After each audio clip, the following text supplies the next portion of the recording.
Eh bien, bonjour à tous. J'espère que vous allez bien et que vous passez un bon dimanche. Je souhaitais encore m'excuser pour hier soir. Normalement, je devais faire les débriefs des matchs de samedi, mais malheureusement, j'ai une grosse migraine hier soir. J'ai passé ma soirée au lit dans le noir. C'était absolument atroce. Je ne souhaite à personne.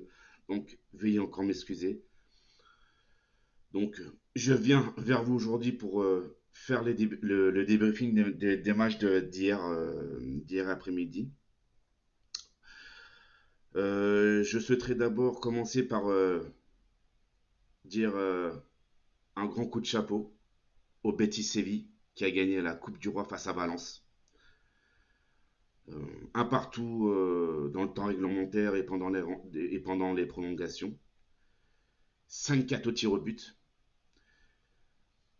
Le Betis, c'est une équipe que j'aime bien, malgré que je sois fan du Barça. C'est vrai, je l'avoue, je suis fan du Barça depuis très longtemps. Mais le Betis, cette année, chapeau. Ils ont des bons petits joueurs. Il y a un latéral gauche qui s'appelle Alex Moreno, qui est un très très très bon joueur. Honnêtement, un joueur sous-coté pour moi, mais très très bon latéral. Le, le joueur légendaire Joaquin, hein, bien sûr. Et puis ben, Nabil Fekir, que tout le monde connaît. Donc,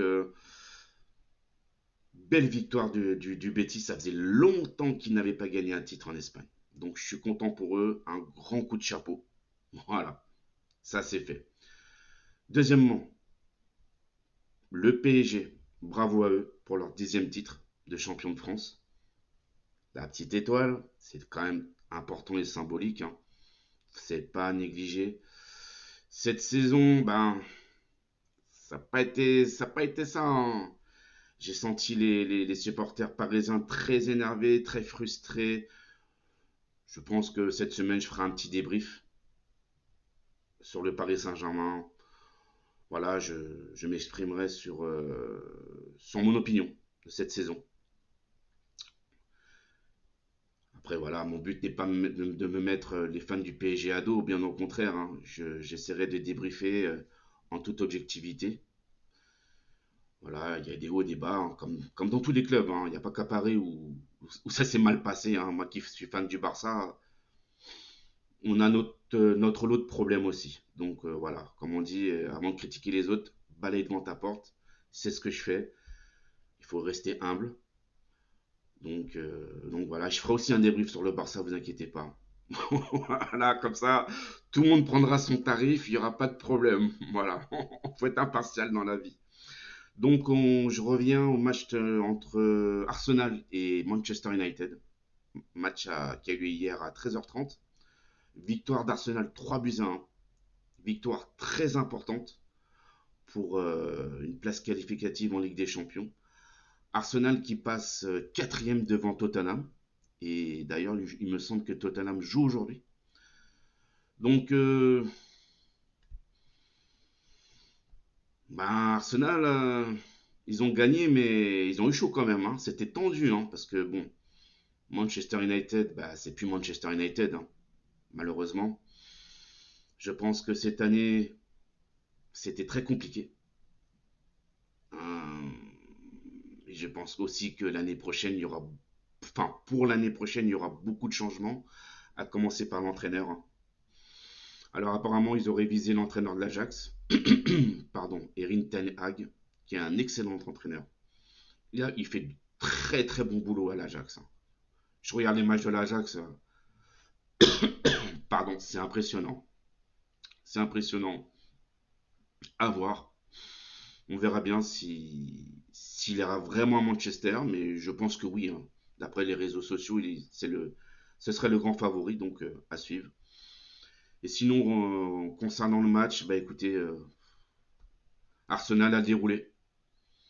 Ils ont déroulé au bout de 2 minutes de jeu, Tavares. 1-0. Petit plat du pied tranquille, sans pression. Ensuite, parce que j'ai pris des notes, hein, pour pas me tromper, j'essaie d'être le plus carré possible, hein. Ensuite, ben, 2-0 à la 26e. Penalty de Xhaka sur une grosse faute d'Alex Telles. Le mec, il s'est pris pour un catcheur ou un judoka. Je sais pas ce qui s'est passé. Il a pris Xhaka, il l'a envoyé valdinguer. Enfin bon, bref. Donc 2-0 pour Arsenal. Penalty transformé par Saka. Et là, on s'est dit, c'est bon, Manchester est au fond du trou. Ils vont se prendre une raclée comme ils ont pris une raclée cette semaine face à Liverpool. Parce qu'ils ont quand même pris un 4-0. Hein. Ça fait mal, hein. Ça pique quand même hein, quand tu prends 4-0 face à Liverpool. Même si Liverpool, c'est. Voilà, il n'y a rien à faire. Hein. Cette année, je vois pas qui c'est qui pourrait les battre. Hein. À part peut-être Manchester City ou le Real Madrid. Je vois pas. Honnêtement, je vois pas. Voilà, favori pour la Ligue des Champions, bien entendu. Favori pour gagner la Première Ligue avec Man City. Donc, on se dit, bon, Manchester vont prendre un troisième. Hein. Voilà. Les joueurs, ils sont au fond du trou. Eh ben non. Sursaut d'orgueil, signé Cristiano Ronaldo, le légendaire CR7, qui marque son petit but, qui revient à 2-1. Ah, là, c'est pas pareil. Hein. Là, les joueurs de Man United, ils reprennent confiance. Et ils mettent la pression sur Arsenal. Arsenal, tout d'un coup, abonnés absents, on les voyait plus sur le terrain. Ils n'arrivaient même plus à faire 3 passes d'affilée. J'ai pas compris. C'était vraiment impressionnant, pardon. Il n'y avait que Man United sur le terrain. Arsenal ne faisait que défendre. Oh là là, c'était la guerre des tranchées. Donc 2-1, 2-1 à mi-temps. Deuxième mi-temps, pareil. Manchester remet la pression sur Arsenal. Et puis bah, à la 56e minute, main de Nuno Tavares dans la surface de réparation. Penalty. Manchester a l'occasion de revenir à 2-2. Bruno Fernandes qui s'apprête à le tirer, le péno, hein, bien entendu. Et là, je ne sais pas ce qu'il fait. Je ne sais pas si vous avez regardé sa course d'élan pour tirer le penalty. Je ne sais pas, il s'est pris pour un danseur de cabaret ou une danseuse étoile. Eh ben, il a tiré sur le poteau. Il a tiré sur le poteau. Moi, je suis l'entraîneur de Manchester, je vois ça.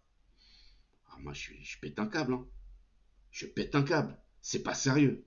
Honnêtement, c'est pas sérieux de tirer un péno comme ça. Faut que t'assures là. Donc, Manchester manque l'occasion de revenir à deux partout. Et pour moi, c'est là le tournant du match. Parce que peu de temps après, à la 70e minute, Xhaka qui récupère un ballon dans les 25 mètres du camp de Manchester, il met une mine, un boulet de canon, imparable, imparable. 3-1. Et là, les fans d'Arsenal, bien entendu, ils étaient tous on the fire, ils étaient tous en feu.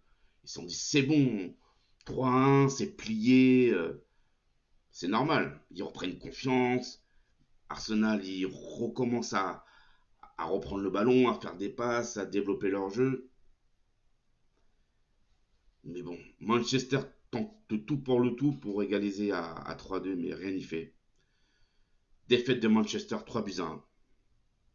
Donc Arsenal, hein, qui repasse à la 4e place devant Tottenham. Tottenham qui joue aujourd'hui. Manchester United, 6e au classement, en sachant que si West Ham bat Chelsea, Manchester United redescend à la 7e place. Vous vous rendez compte? À la 7e place. Ça va être compliqué pour attraper une place en Ligue des Champions. Ça va être très compliqué pour eux. Fan de Man United, je suis de tout cœur avec vous. Hein. La souffrance, je sais ce que c'est avec le Barça. On sait ce que c'est. Voilà, voilà. Match suivant à 18h. entre l'Inter et la Roma. Ben là, pareil, hein, pas de suspense. L'Inter a déroulé. 3 buts à 1. Belle victoire de l'Inter, hein. La Roma qui n'a absolument rien pu faire. Ils ont beau voulu essayer de développer leur jeu. Non, non, non. L'Inter, tu fais. Enfin, rouleau compresseur, l'Inter. Un Lautaro Martinez en feu, un Brozovic en mode Champions League, et puis le latéral droit, là, Dumfries, d'ailleurs, qui marque le premier but. Moi, je l'appelle le Hollandais volant, vous savez pourquoi? C'est un latéral droit qui a 6 poumons. Ce joueur, non seulement il est rapide, mais il est partout sur le terrain. Il est absolument partout. Il est jeune en plus, il est vif, il va très vite, c'est un excellent joueur. Ben, voilà, sinon on revient au match. Qu'est-ce que je peux dire?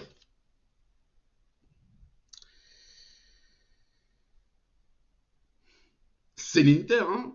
C'est l'Inter, hein. Rouleau compresseur, comme je vous dis, hein. Ils détruisent tout sur leur passage, hein. Il n'y a que Milan voilà, qui essaye de maintenir le cap. Bon, quand je dis ils essaient de maintenir le cap, ils sont quand même premiers, hein. Ils sont quand même premiers. Malgré que là, bon, non, là, ils sont pas premiers. C'est l'Inter qui est premier. Parce que, bon, ils ont gagné. Donc, l'Inter passe devant Milan avec 2 points d'avance. Mais Milan joue ce soir face à la Lazio.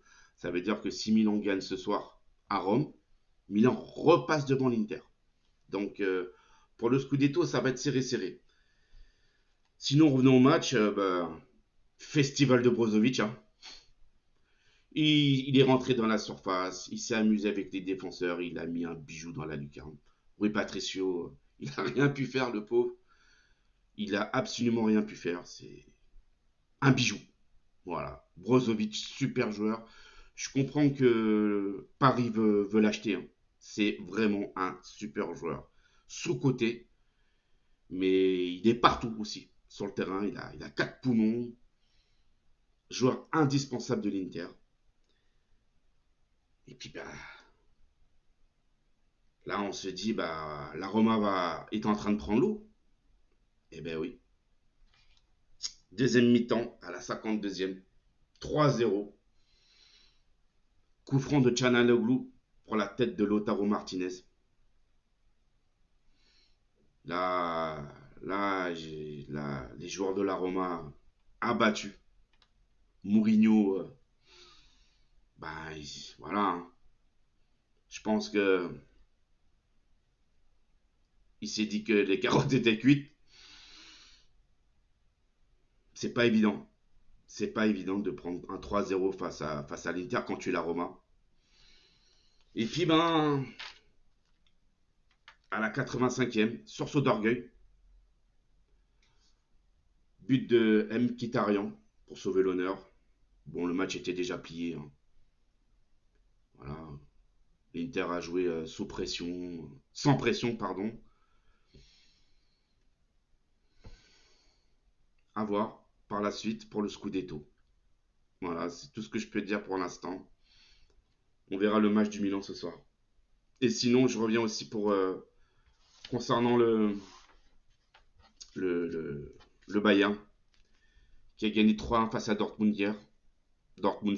Bayern champion. Gnabry à la 15e, Lewandowski à la 34e et Musiala à la 83e.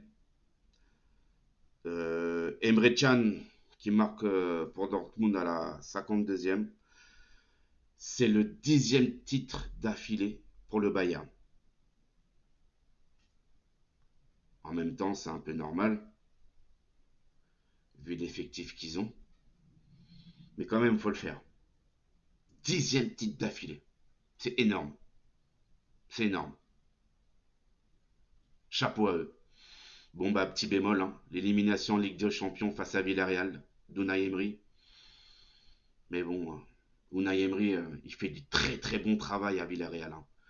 Là, on voit le vrai Unai. libéré, qui motive ses joueurs, il les transcende. Rien à voir à Paris, rien à voir avec Paris, hein. C'était pas le même Unai, hein. Là, il est vraiment. On sent que Villarreal, c'est son club, c'est ses joueurs, et que ses joueurs, ils sont prêts à se tuer pour lui. Ben, regardez, hein. Ils sont en demi-finale de Ligue des Champions. Voilà, donc très belle histoire pour Unai, hein. On verra par la suite. Ce soir, non, pas ce soir, en fin d'après-midi, le derby de la Mersey entre Liverpool et Everton. Liverpool qui doit absolument gagner pour coller à Manchester City, sur Manchester City, pardon. Et puis à 21h, le Barça face au Rayo. Le Barça deuxième qui doit aussi absolument gagner pour conserver sa deuxième place. Le Barça à égalité de points avec Séville, mais avec un match en moins. Le Rayo qui est 14e. Bon, le Rayo n'a plus rien à gagner, hein.